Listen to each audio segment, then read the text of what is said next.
Ser Aprendente, o podcast da Rede Aprendente.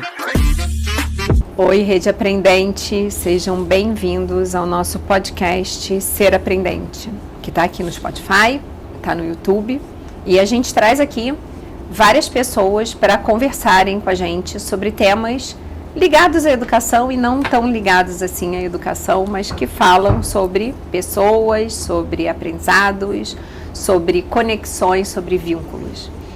Hoje a gente está recebendo aqui Selma Brito e a Selma vai falar com a gente. O nosso foco hoje vai ser sobre algo que parece simples, mas será que é tão simples assim?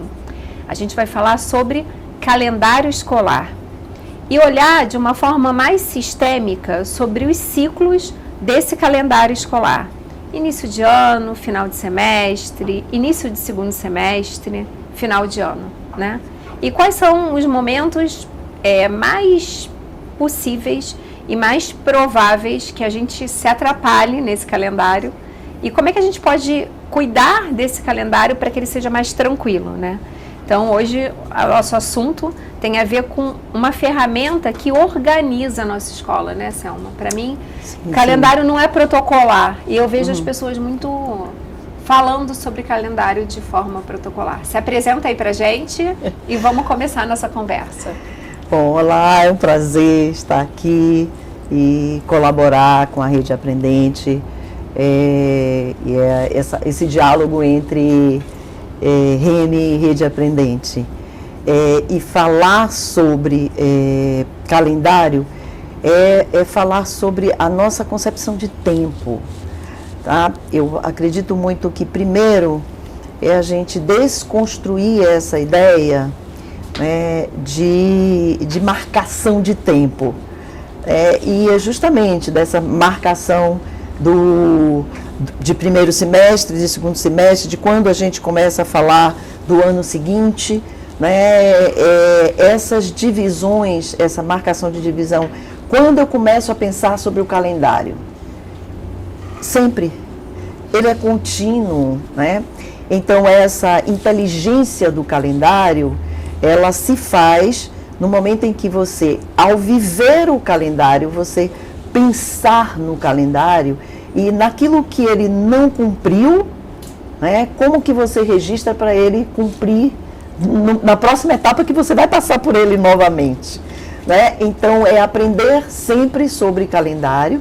E o calendário vai dizer sobre a nossa forma de pensar o ano letivo, né? Que a gente pensa o ano letivo assim, né? Dividindo o ano letivo de primeiro trimestre ou de semestre ou por mês, e a gente não pensa nele sistemicamente. Então, a gente, ao pensar o calendário dessa forma, dividindo o tempo e marcando o tempo, a gente corre o risco de alguns aprendizados sobre esse calendário que é fluido, que está acontecendo, a gente não prestar atenção e a gente cometer erros, né, sistêmicos. Erros que a todo ano você diz, puxa vida, eu disse o ano passado que eu não passaria por isso, né, mas que na hora que você passou, você não registrou. Né? Então, o calendário é registro, é uma marcação, claro, de tempo, mas é uma marcação de um tempo fluido, tá? De um tempo cíclico. Então, que ele volta novamente, você vai falar novamente sobre calendário. E as pessoas parecem que assim, pegam o calendário de um ano e faz uma atualização no ano que vem. Não é atualização de calendário, tá? Ele é o mesmo calendário que ele está circulando. E ele está fazendo com que a instituição aprenda sobre ele, a marcar seu tempo com mais propriedade dele, né? E saber o que deu certo, o que não deu certo e ajustando ele no caminho. Porque aí na hora que você vai virar, você já está com todo ele escrito de novo. Você não vai parar para pensar no calendário. Você vai viver o calendário, enquanto você vive, ele aprende, você vai fazendo os seus registros de aprendizagem dele. Quando você fizer a reedição para o ano seguinte, ele está todo pronto. Porque a sensação que eu tenho às vezes é que assim, a pessoa fala, eu tenho que, professor, que é o mais impactado ali, e o estudante, né, pelo calendário. O grande impacto está ali, no processo de aprendizagem do estudante, que é o que a gente precisa cuidar o tempo todo na escola. Então, o maior impacto do calendário, ele se dá nesse lugar, né? Então, eu vejo muito o professor falar, eu tenho que dar matéria e eu ainda tenho que fazer as atividades do calendário. Isso, para mim, é uma coisa que é um paradigma que precisa ser quebrado. O calendário, ele tem que estar dentro do processo de aprendizagem do teu estudante, ele tem que estar facilitando esse processo. Então, você precisa conectar a aprendizagem com os grandes checkpoints daquele calendário. Então, eu não preciso parar o que eu estou fazendo para dar conta de determinada coisa. E o que eu vejo acontecer nas escolas é muito isso, como se o calendário ele fosse uma figura que atrapalha o processo de aprendizagem dos estudantes, né? Então, acho que o grande desafio é trazer o calendário como uma conexão e como uma aprendizagem, né? Tem uma coisa que Tersende, né, que é onde a gente se encontra sempre, ele fala sobre a gestão, né, uma gestão não aprendente, aquela que marca seu tempo por eventos, né? Marca o tempo por eventos, sem considerar que esses eventos, eles sempre estiveram ali, eles não acontecem. Né? Eles vêm acontecendo. O calendário é isso. Quando você marca o calendário por eventos, você tende a errar, porque parece que existe um outro calendário, né? Um calendário místico, um calendário, sabe, que ninguém fala sobre ele, que é o calendário cotidiano, né? Que ninguém fala sobre ele e a gente vai marcando com os eventos. E parece que o cotidiano, o que acontece, que é a aula acontecendo e os processos acontecendo, ele não é visto. E aí, às vezes, você marca o calendário por eventos e depois você vai dizer, poxa, mas esse evento aqui, mas tinha esse, por que você marcou esse evento, né, em contrapartida que está atrapalhando esse aqui? Ah, porque esse eu não vi. Tem eventos que são invisíveis. O cotidiano é invisível. Né? Então, por quê? Porque você marca só os eventos, os grandes eventos, as ocorrências que chamam atenção, e às vezes a escola tem essa questão, né? Que são os eventos que aparecem, e o cotidiano não aparece. E os eventos atrapalham o cotidiano, e o cotidiano, a aprendizagem está ali no cotidiano.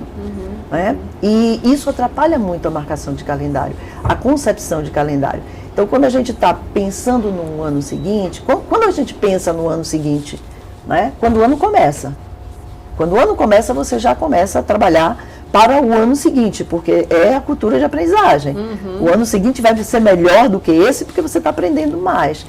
E é nesse cotidiano. Então, eu digo sempre assim, quando começa as jornadas, né? Então, a gente tem uma jornada executiva da escola, uma jornada pedagógica, que é a entrega, né, máxima da escola, e uma jornada executiva e uma jornada pedagógica, que ela ela está sendo ditada pelo calendário. O calendário é o grande, né, o grande centro de como nós vamos organizar as coisas, né? Então, a primeira coisa que a gente pensa é o calendário. Então, começou o calendário do ano vigente, né, você já começa a produzir reflexões para o ano seguinte. Mas tem uma hora, claro, que você para organizar, e aí você já começa a cumprir o calendário do ano seguinte, porque já começa a escrever sobre ele, né, e pensar sobre ele. Geralmente é agora. Né? Então, agora já começa. Então, quando você começa a discutir sobre material didático, quando você começa a discutir equipe, você tem que fechar um semestre, o primeiro semestre, já pensando nessas escolhas para o outro ano. Quando você fecha o primeiro semestre, você já está com a sua cabeça arrumada do que você precisa atualizar para o ano seguinte. O que não cabe mais para esse ano com essa experiência de primeiro semestre. Tá? Porque essa experiência de primeiro semestre é a experiência das suas decisões que você tomou em relação à equipe, em relação a material que você está usando, principalmente na parte pedagógica, em relação as suas metas de prospecção. Então, o primeiro semestre vai lhe dando a arrumação que você precisa, né? Que você sai de uma matrícula e você vai se arrumando. Então, no primeiro semestre, a escola já se consolida, né? Então, você já tem a visão do que vai acontecer esse ano, ela não vai mudar muito, e agora você já começa a dizer assim, a partir do que aconteceu esse ano e de como estamos e as decisões que tomamos, como será o ano seguinte. Então é justamente agora a partir de maio, e aí tanto vem com a campanha, né, o que contribuiu essa campanha do ano anterior e como eu continuo essa campanha que fala de mim, fala sobre os meus propósitos, aí eu já começo a pensar o que é que eu vou fortalecer na minha comunicação para o ano seguinte, que eu estou vivendo este ano. É por isso que eu digo que ele é contínuo, né? Mas isso já começa a marcar para você como eu vou começar a falar sobre o ano seguinte.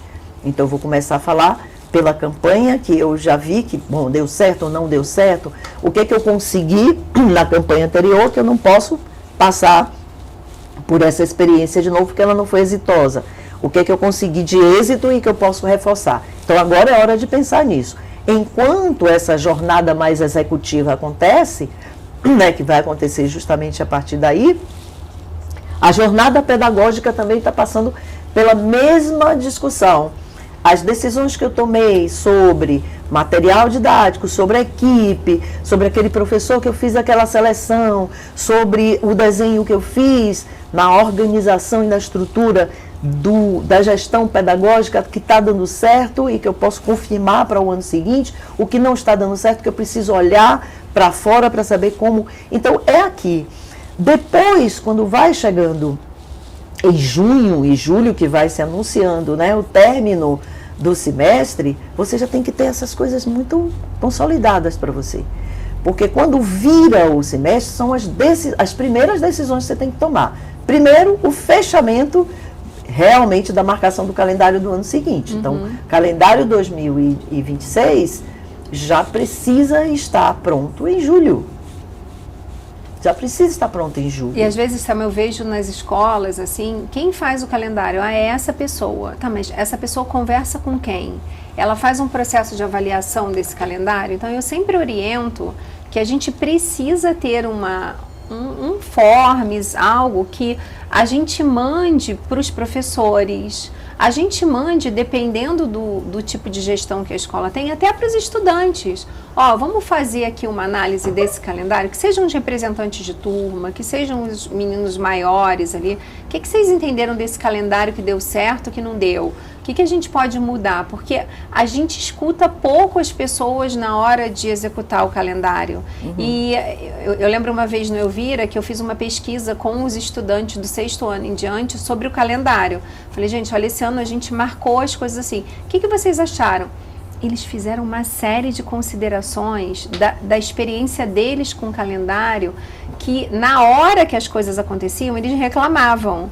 Mas que depois, quando a gente ia construir o calendário, a gente esquecia daquela reclamação deles. E eles falavam muito sobre a questão da semana de prova. Sim, sim. Aí eles traziam, olha, vocês organizaram a prova assim, assim, assim. Isso não foi bacana pra gente, porque atrapalhou dessa forma e tal. Com essa escuta, o que a gente passou a fazer no ano seguinte? A gente tinha lá a semana de avaliação, né? Mas a gente permitia que eles escolhessem quais seriam as provas do primeiro dia, do segundo dia, e eles tinham até uma data específica para entregar isso para a coordenação. E o critério que eles usavam para fazer essa escolha era diferente do critério que a gente fazia. Então, não necessariamente, porque o nosso critério é assim, não vou colocar a prova de matemática junto com a de português no mesmo dia. Não, mas às vezes, na percepção deles, naquele ciclo poderia ser junta, porque eles teriam mais tempo para estudar no final de semana e já chegava segunda-feira, já tinha acabado de fazer essa prova. O único requisito que a gente colocava é que eles tinham que combinar entre as duas turmas daquela série, porque não dava para fazer duas provas diferentes, né? Assim, o professor teria muita demanda, seria ideal, mas a gente sabia que não tínhamos chegado lá ainda. Mas eles estabeleciam esse ciclo de provas. Então, a gente precisa escutar as pessoas sobre o calendário. A gente não escuta. Então, para mim, o calendário tem 2 pontos, assim, que são muito sensíveis. Um primeiro ponto é, eu planejo o que vai acontecer para poder avaliar? Então, vamos falar de Dia das Mães, Dia dos Pais, Festa Junina, Dia da Família, dia de mostra pedagógica. São pontos que todas as escolas têm. Legal. Eu planejei aquilo. Depois que eu planejei, eu avaliei como o evento aconteceu, como aquilo aconteceu. Não. Então, como é que eu construo um calendário? Às vezes, quem faz o calendário é a secretária escolar. Ela pega aquilo tudo e repassa para o ano seguinte numa lógica somente de organização do que ficaria melhor, sem levar tudo isso em conta. Então, semana de prova para os estudantes, para os professores, dentro do calendário, isso tem um nível de sensibilidade que precisa ser debatido. É um momento do calendário onde a gente precisa aprofundar isso. O que deu certo, o que não deu certo, como é que funciona. Então, eu sempre vi isso, uma falta de planejamento. O calendário centralizado na mão de uma pessoa que tem uma visão operacional do calendário. E eu repito. Quando você fala disso, bom, dentro de escola, né, que hoje também, além da REME, né, eu tenho esse lugar de diretora pedagógica, né, da rede do Vila. Dentro de escola, a gente, e aí considerando agora, né, você falando e eu pensando e refletindo, considerando também essa leitura, né, que eu trouxe para você sobre Pense de Novo, o autor ele diz o seguinte: o quanto que a gente precisa, né, na cultura aprendente, gerar conflitos funcionais, não porque a gente, por não saber mediar um conflito e por geralmente o conflito, né, descambar para conflitos pessoais, a gente evita o conflito. A construção do calendário é um bom tema para a gente dizer o quanto que fica ruim quando a gente evita conflitos. Porque o calendário precisa ser feito por várias mãos. E esse conflito funcional é justamente a gente ampliar as perspectivas da questão para a gente acertar, né, na decisão que a gente vai tomar. O calendário é isso, quer dizer, o calendário letivo, né, que norteia todo o trabalho pedagógico, ele precisa ter a perspectiva do estudante. Porque muitas das ações daquele calendário é para ele e é dele. Né? E ele é o último, ou quase ele nunca é escutado. Em algumas ele culturas, não é nem convidado a refletir. Exatamente. Em algumas situações, bom, na escola mesmo a gente tem um calendário letivo, que é o norteador para tudo, e depois a gente tem um calendário corporativo, que a partir do letivo ele vai definir as ações de cada função, né, cada setor dentro da escola. E depois a gente tem um calendário unificado, que vai falar sobre o letivo e sobre o corporativo e ainda colocar os eventos institucionais ali dentro. Na hora que a gente fecha tudo isso, se não tiver uma leitura geral, dá nó. Porque se cada segmento e cada coordenador faz o seu, porque lá ainda não é o secretário de fato, mas mesmo assim, mesmo subdividindo isso, se cada um faz sob o seu ponto de vista, no calendário unificado ele vai ser apresentado, olha, o segmento tal marcou um evento aqui, que o segmento tal também marcou, e a instituição não tem como garantir esses 3 eventos. Reunião de pais, não tem sala para fazer reunião de pais. Exatamente. Porque não cabe todo mundo. Você tem que fazer a gestão do espaço, a gestão da equipe que vai apoiar. Então, o calendário, se ele não for aberto e ele não ter uma participação de variados pontos de vista que interfere, né, na construção do calendário, ele vai ser sempre um problema. Agora, o que é que, quando a gente fala isso, né, na hora de fazer, por exemplo, você falou do aluno, a gente ainda não vive essa situação também. Por mais que a gente pense, a gente não vive essa situação. Nossa, uma conversa de 15 minutos na sala. Abri o calendário, que foi o que eu fiz. Eu abria o calendário, eu espelhava ele na lousa lá. E falava, gente, olha só, esse foi o nosso calendário. Eu queria ouvir as considerações de vocês. É uma avaliação assim, que bom, que pena e que tal. Isso. Que bom que isso aqui aconteceu aqui, que pena que não sei o que tal se no ano que vem a gente fizer. E eu anotava isso em cada turma. depois no ano seguinte eu já mandava o forms e eles preenchiam, porque eles já tinham vivido a experiência da gente entrar de sala por sala. E, nossa, o calendário passou a ser muito mais fluido. E eu levava a secretária escolar junto comigo, levava a coordenação do segmento, para que a gente fizesse um exercício de escuta e de aprendizagem sobre o calendário, né?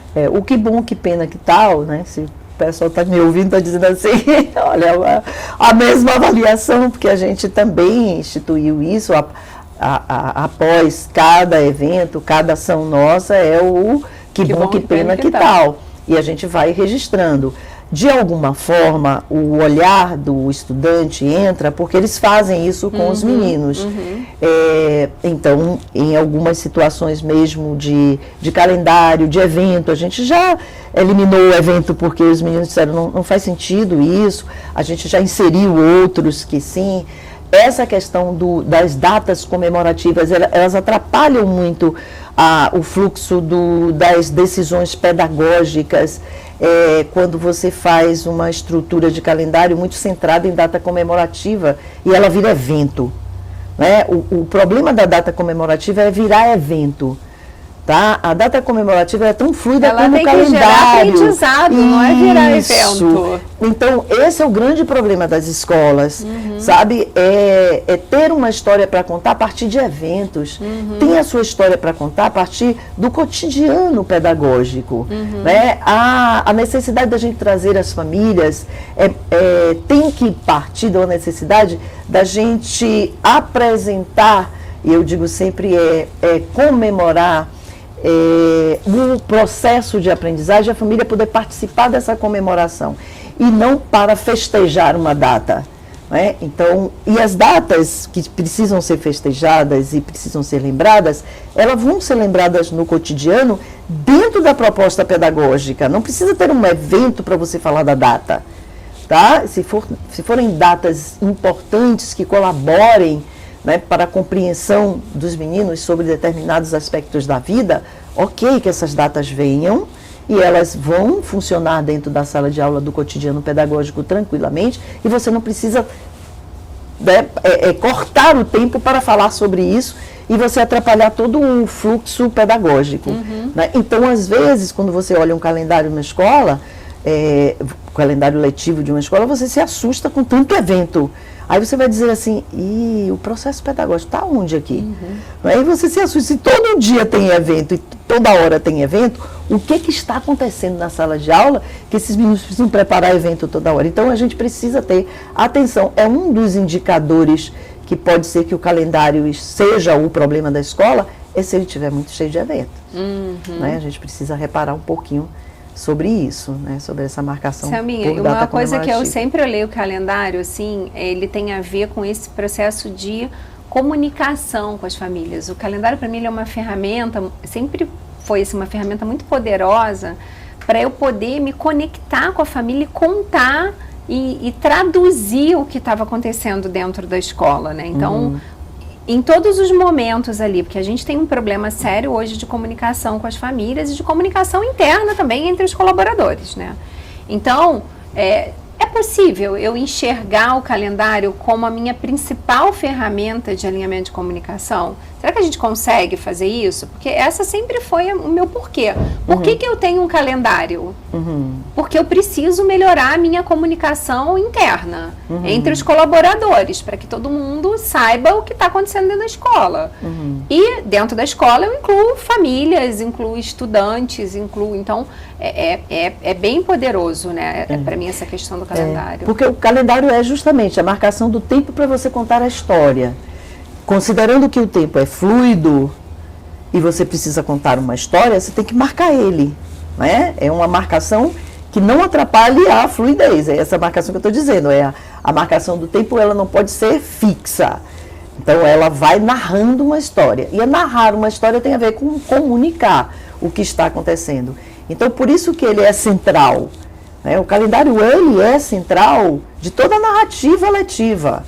Né? Então, é por isso que ele precisa ser bem cuidado, porque se você tensiona ele, aí mexe com a comunicação. Com tudo, mexe com tudo. Porque você não consegue contar. Com tudo, um calendário mal feito, ele acaba com a nossa estrutura do outro ano, assim, porque a gente vai tendo que resolver os problemas que a gente criou ao estruturar o calendário.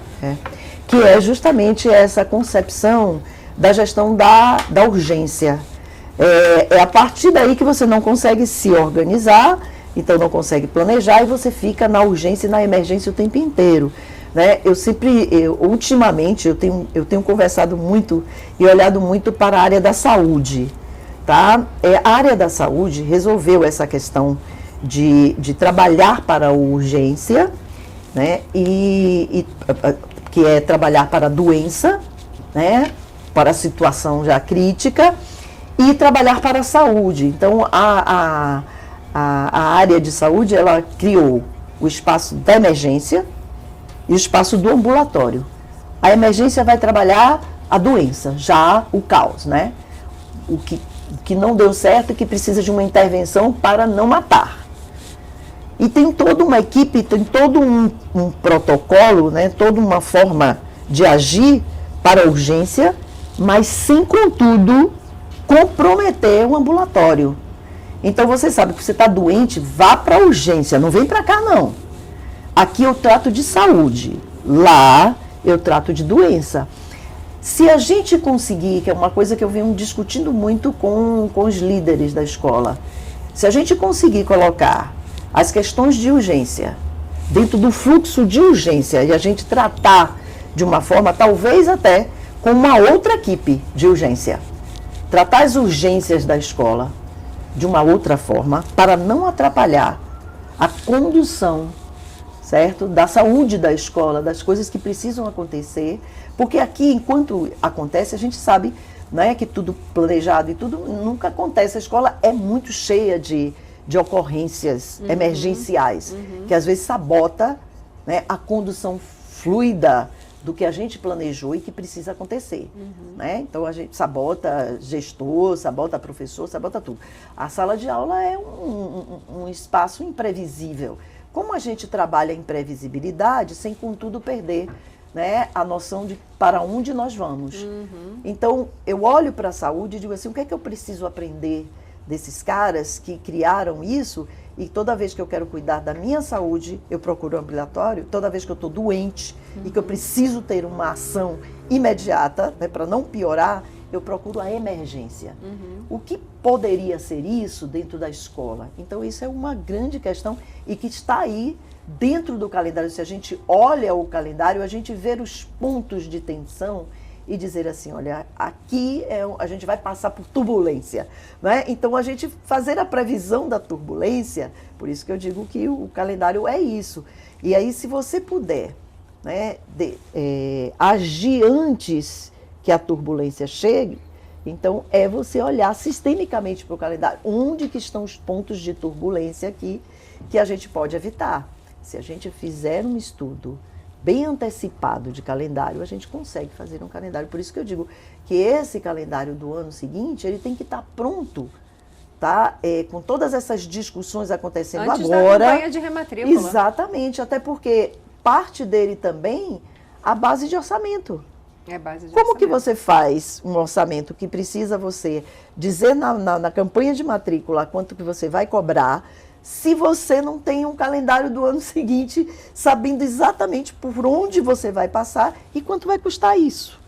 Então, o calendário é base. Então, se você deixar para pensar em calendário no segundo semestre, não vai. Você não vai. Aí você vai fazer um orçamento, né, de uma previsão. Não tem ambulatório. Exatamente, não tem ambulatório. Você já vai se colocar, né, dentro da emergência. Você já vai começar o ano dentro da emergência. Então, por isso a importância do calendário. Selminha, muito obrigada. Gente, assim, foi ótimo. A gente está lançando esse episódio bem nesse momento de vocês pensarem sobre isso aí. Então, vai acompanhando que é uma sequência de episódios para a gente se planejar aí para o ano seguinte, tá? Mas já no finalzinho do primeiro semestre. Foi ótima conversa. E que tal vocês olharem aí o calendário de vocês na parte da emergência, mas considerando o ambulatório também. Obrigada, Rede Aprendente. Até o próximo episódio. Ser Aprendente, o podcast da Rede Aprendente.